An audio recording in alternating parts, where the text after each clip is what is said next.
Hi friends, എല്ലാവർക്കും നമസ്കാരം. ഇപ്പോൾ ലോക്ക്ഡൗൺ ആക്കിയിട്ട് എല്ലാവരും വീട്ടിൽ നിന്ന് ബോറടിക്കുകയായിരിക്കും അല്ലേ? ബോറടിക്കേണ്ട ആവശ്യമൊന്നുമില്ല. നമുക്ക് വീട്ടിൽ തന്നെ എന്തൊക്കെ കാര്യങ്ങൾ ചെയ്യാനുണ്ട്. നമുക്ക് പച്ചക്കറി കൃഷി ചെയ്യാം, വീടൊക്കെ ഒന്ന് ക്ലീൻ ചെയ്യാം. പിന്നെ ഒത്തിരി കാര്യങ്ങൾ നമുക്ക് വീട്ടിൽ തന്നെ ചെയ്യാവുന്നതാണ്. ഇപ്പം കുട്ടികളൊക്കെ ആണെങ്കിൽ പെയിൻറ്റിങ്സ് അങ്ങനെയൊക്കെ നമുക്ക് ചെയ്യിപ്പിക്കാം. ഇപ്പം ഞാനിവിടെ എൻ്റെ ഒരു കുർത്തയിൽ എംബ്രോയ്ഡറി ഒക്കെ ചെയ്യാൻ തുടങ്ങി. ശരിയാണ്, നമ്മൾ കുറച്ച് ദിവസം വീട്ടിൽ നിന്ന് പുറത്തിറങ്ങാതിരിക്കുമ്പോൾ ബോറടി തുടങ്ങും. ഇപ്പം ഞാൻ ഈ എംബ്രോയ്ഡറി എന്ന് പറഞ്ഞാൽ നേരത്തെ എംബ്രോയ്ഡറി ഒക്കെ ചെയ്തുകൊണ്ടിരുന്ന വെച്ചാണ്. ഇപ്പം എനിക്ക് കുക്കിങ്ങിൻ്റെ തിരക്ക് കാരണം അതിനൊന്നും സമയമില്ലാത്തതുകൊണ്ടാണ്. അപ്പോൾ എന്തായാലും ഈ സമയം ഞാൻ കുറച്ച് സമയമൊക്കെ ഇതിനുവേണ്ടി ഉപയോഗിക്കാൻ തുടങ്ങി. അപ്പം പറ്റുകയാണെങ്കിൽ ഞാൻ എൻ്റെയൊക്കെ വീഡിയോ ഇടുന്നതായിരിക്കും. അപ്പോൾ ഇന്ന് ഞാൻ വന്നിരിക്കുന്നത് നിങ്ങളുമായിട്ടൊരു വലിയ സന്തോഷം പങ്കിടാൻ വേണ്ടിയിട്ടാണ്. നമ്മുടെ ചാനലായ cooking at Mayflower 100K subscribers കഴിഞ്ഞ്. അപ്പോൾ അതിൻ്റെ ഒരു സന്തോഷത്തിലാണ് ഞാൻ അതിൻ്റെ ഒരു വ്ളോഗ് ചെയ്യണമെന്നുണ്ടായിരുന്നു. പക്ഷേ ഈ സിറ്റുവേഷനിൽ നമുക്കത് ചെയ്യാൻ പറ്റുന്നില്ല. അത് പിന്നീട് ഒരിക്കലും നമുക്ക് ചെയ്യാം. അപ്പം ഞാൻ നിങ്ങൾക്ക് സ്പെഷ്യൽ താങ്ക്സ് പറയണം. നിങ്ങളുടെ സപ്പോർട്ട് കൊണ്ട് ഒന്ന് മാത്രമാണ് ഇത്രയും സബ്സ്ക്രൈബേഴ്സൊക്കെ ആയത്. ഇത്രയും നല്ല വ്യൂസൊക്കെ എനിക്ക് കിട്ടിയതൊക്കെ നിങ്ങളുടെ സപ്പോർട്ട് കൊണ്ട് മാത്രമാണ്. അപ്പോൾ തുടർന്ന് നിങ്ങളുടെ സപ്പോർട്ട് വേണം. നിങ്ങൾക്ക് എല്ലാവർക്കും എൻ്റെ സ്പെഷ്യൽ താങ്ക്സ് പറയുന്നത്. ഒത്തിരി ഫ്രണ്ട്സ് ഉണ്ട് എനിക്ക് FBയിലും ഇൻസ്റ്റാഗ്രാമിലൊക്കെ. അവർക്കൊക്കെ ഞാൻ പ്രത്യേകം നന്ദി പറയുന്നു. പിന്നെ ഞാൻ വന്നിരിക്കുന്നത് ഒരു പഴം കട്ട്ലേറ്റിൻ്റെ റെസിപ്പി ആയിട്ടാണ്. നമുക്ക് വളരെ പെട്ടെന്ന് ചെയ്തെടുക്കാൻ പറ്റും നല്ല ടേസ്റ്റി ആയിട്ടുള്ളൊരു കട്ട്ലേറ്റാണ്. കുട്ടികൾക്കൊക്കെ ഇത് വളരെ ഇഷ്ടപ്പെടും. നമുക്ക് ഗസ്റ്റൊക്കെ വരുമ്പോഴത്തേക്കും വളരെ പെട്ടെന്ന് ഉണ്ടാക്കിയെടുക്കാൻ പറ്റുന്നതാണ്. 2 പഴം ഉണ്ടെങ്കിൽ നമുക്ക് വളരെ പെട്ടെന്ന് ചെയ്തെടുക്കാൻ പറ്റുന്നതാണ്. നിങ്ങളിത് ട്രൈ ചെയ്ത് നോക്കിയിട്ട് നിങ്ങളുടെ അഭിപ്രായം കമൻറ്റ് ബോക്സിൽ ഇടാൻ മറക്കരുത്. നിങ്ങളുടെ ഫ്രണ്ട്സായിട്ടൊക്കെ ഷെയർ ചെയ്യുക. നമ്മുടെ ചാനൽ ആദ്യമായി കാണുന്നവരാണെങ്കിൽ സബ്സ്ക്രൈബ് ചെയ്യാനൊന്നും മറക്കരുത്. അപ്പോൾ നമുക്ക് ഈ പഴം കട്ട്ലേറ്റ് ഉണ്ടാക്കാൻ തുടങ്ങാം. കട്ട്ലറ്റ് ഉണ്ടാക്കാനുള്ള പഴം ആദ്യം ഒന്ന് വേവിച്ചെടുക്കണം. അതിനായിട്ട് ഞാനിവിടെ സ്റ്റീമറിൽ വെള്ളം ചൂടാക്കാൻ വെച്ചിട്ടുണ്ട്. ഇനി ഇതിൻ്റെ പുറത്തേക്ക് ആ തട്ട് വെച്ച് കൊടുക്കാം. ഞാനിവിടെ എടുത്തിരിക്കുന്നത് 2 വലിയ ഏത്തപ്പഴമാണ്. ഏത്തപ്പഴം ഒരുവിധം നന്നായിട്ട് പഴുത്ത പഴമാണ് ഞാൻ എടുത്തിരിക്കുന്നത്. അധികം പഴുക്കാത്ത പഴമാണെങ്കിൽ നമുക്ക് ഉടച്ചൊക്കെ എടുക്കാനായിട്ട് ബുദ്ധിമുട്ടായിരിക്കും. ഇനി സ്റ്റീമർ മൂടി ഇതൊന്ന് നന്നായിട്ട് വേവിച്ചെടുക്കണം. സ്റ്റീമർ മൂടിയതിന് ശേഷം നന്നായിട്ട് ആവി വന്ന് കഴിയുമ്പോഴത്തേക്കും സ്റ്റൗ മീഡിയം ഫ്ലെയിമിൽ വെച്ച് ഒരു 10 മിനിറ്റ് വേവിച്ചെടുക്കണം. അല്ലെങ്കിൽ പഴം നന്നായിട്ട് വേകണം. അതാണ് ഇതിൻ്റെ പാകം. ഇപ്പോൾ പഴം വേവിക്കാൻ വെച്ചിട്ട് 10 മിനിറ്റ് എല്ലാം കഴിഞ്ഞിട്ടുണ്ട്. ഇനി സ്റ്റവ് ഓഫ് ചെയ്തതിന് ശേഷം ഇതൊന്ന് തുറന്ന് നോക്കാം. പഴം നല്ല പാകത്തിന് വെന്ത് വന്നിട്ടുണ്ട്. ചില പഴം കുക്കായി വരാനായിട്ട് കുറച്ച് സമയം കൂടുതലെടുക്കും. അപ്പോൾ നിങ്ങൾ ഉപയോഗിക്കുന്ന പഴത്തിൻ്റെ പാകം നോക്കി വേവിച്ചെടുക്കുക.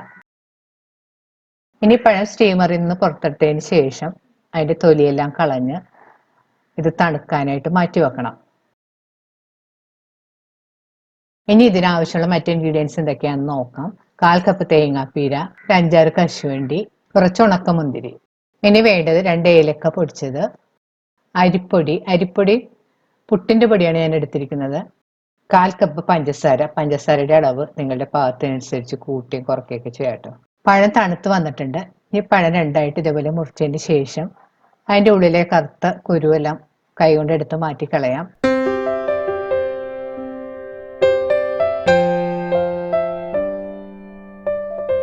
ഇനി പഴം ഒരു സ്പൂൺ കൊണ്ട് നന്നായിട്ട് ഉടച്ചു കൊടുക്കാം.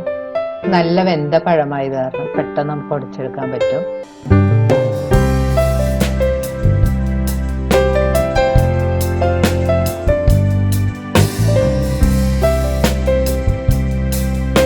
ഇപ്പൊ പഴം നന്നായിട്ട് ഉടച്ചെടുത്തിട്ടുണ്ട്. ഇനി ഇതിലേക്ക് എടുത്തു വെച്ചിരിക്കുന്ന അരിപ്പൊടി ചേർത്ത് കൊടുക്കാം.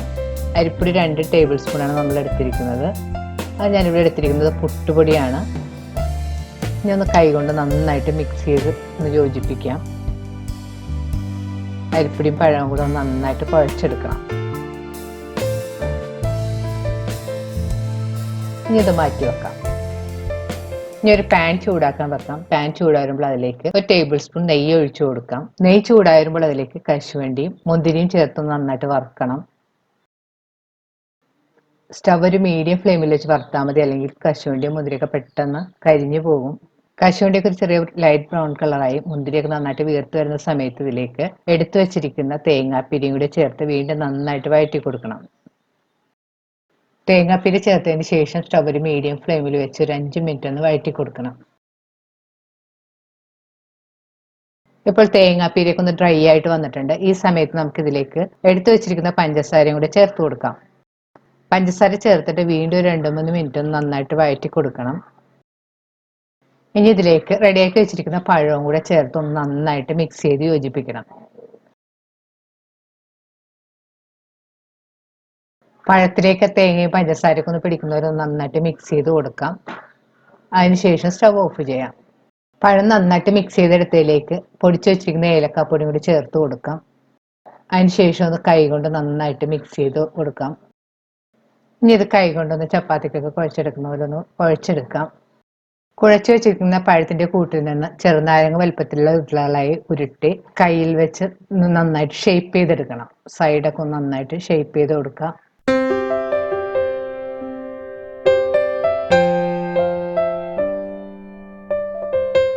ബാക്കിയുള്ള പഴം കൊണ്ട് നമുക്ക് ഇതുപോലെ തന്നെ കട്ട്ലറ്റ് ഉണ്ടാക്കി എടുക്കാം.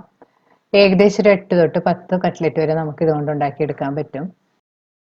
ചെറിയ കട്ട്ലറ്റ് ആണെങ്കിൽ ഒരു 10 കട്ട്ലറ്റ് ഉണ്ടാക്കിയെടുക്കാൻ പറ്റും. ഞാനിപ്പോൾ ഉണ്ടാക്കിയിരിക്കുന്നത് കുറച്ച് വലുതായത് കാരണം ഈ സൈസിലുള്ള ഒരു 8 കട്ട്ലറ്റാണ് ഉണ്ടാക്കിയെടുത്തിരിക്കുന്നത്. ഇപ്പോൾ കട്ട്ലറ്റ് എല്ലാം ഉരുട്ട് റെഡിയാക്കി വെച്ചിട്ടുണ്ട്. കട്ട്ലറ്റ് ആദ്യം പാലിൽ മുക്കിയതിന് ശേഷം ബ്രെഡ് ക്രംസ് കോട്ട് ചെയ്തിട്ടാണ് നമ്മൾ വറുത്തെടുക്കുന്നത്.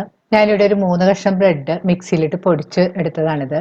ഇപ്പൊ നിങ്ങളുടെ കയ്യിൽ റെഡിമെയ്ഡ് ബ്രെഡ് ക്രംസ് ഉണ്ടെങ്കിൽ അത് യൂസ് ചെയ്യാം. ഇനി റെഡിയാക്കി വെച്ചിരിക്കുന്ന കട്ട്ലറ്റ് ഈ പാലിലൊന്ന് നന്നായിട്ട് മുക്കിയെടുക്കാം. ഇനി ഇത് ബ്രെഡ് ക്രംസിലിട്ടിട്ട് ഒന്ന് നന്നായിട്ട് കോട്ട് ചെയ്തെടുക്കാം. ഇതുപോലെ തന്നെ എല്ലാ കട്ട്ലറ്റും പാലിൽ മുക്കിയതിന് ശേഷം ബ്രെഡ് ക്രംസ് കോട്ട് ചെയ്തെടുക്കണം. ഇപ്പോൾ കട്ട്ലറ്റ് എല്ലാം റെഡിയാക്കി വെച്ചിട്ടുണ്ട്. ഇനി നമുക്കിതൊന്ന് വറുത്തെടുക്കാം. കട്ട്ലറ്റ് വറുത്തെടുക്കാനായിട്ട് ഞാനിവിടെ ഒരു പാനിൽ എണ്ണ ചൂടാക്കാൻ വെച്ചിട്ടുണ്ട്. ഇപ്പൊ എണ്ണ പാകത്തിന് ചൂടായി വന്നിട്ടുണ്ട്. ഈ സമയത്ത് നമുക്ക് റെഡിയാക്കി വെച്ചിരിക്കുന്ന കട്ട്ലറ്റ് എണ്ണയിലേക്ക് ഇട്ട് കൊടുക്കാം. നമുക്ക് 2 ബാച്ചായിട്ട് വറുത്തെടുക്കാം. കട്ട്ലറ്റ് ഇട്ടതിന് ശേഷം സ്റ്റവ് ഒരു മീഡിയം ഫ്ലെയിമിൽ വെച്ച് വേണം വറുത്തെടുക്കാനായിട്ട്, അല്ലെങ്കിൽ കട്ട്ലറ്റിന്റെ പുറം പെട്ടെന്ന് കരിഞ്ഞു പോകും. ഇപ്പോൾ കട്ട്ലറ്റിന്റെ ഒരു സൈഡ് മൂത്ത് വന്നിട്ടുണ്ട്. ഇനി നമുക്കൊന്ന് തിരിച്ചിടാം. കട്ട്ലറ്റ് മീഡിയം ഫ്ലെയിമിൽ തന്നെ വെച്ച് തിരിച്ചും മറിച്ചും ഇട്ട് അതിന്റെ പുറമൊക്കെ ഒരു ബ്രൗൺ കളർ നല്ല ക്രിസ്പി ആയി വരുന്നത് വരെ വറുത്തെടുക്കണം. ഇപ്പോൾ കട്ട്ലറ്റിന്റെ പുറമൊക്കെ ചെറിയ ബ്രൗൺ കളർ നല്ല ക്രിസ്പിയുമായിട്ട് വന്നിട്ടുണ്ട്. ഈ സമയത്ത് നമുക്കിത് കോരി മാറ്റാം.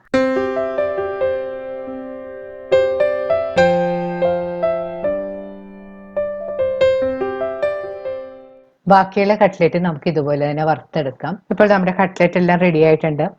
വളരെ ടേസ്റ്റി നല്ല ക്രിസ്പിയുമാണ് ഈ കട്ട്ലറ്റ്.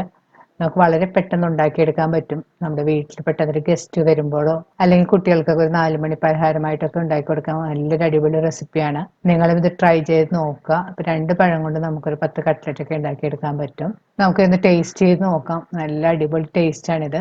നിങ്ങളിത് ട്രൈ ചെയ്ത് നോക്കാം. വീണ്ടും ഇതുപോലുള്ള നല്ല അടിപൊളി റെസിപ്പി ആയിട്ട് നമുക്ക് കാണാം. താങ്ക്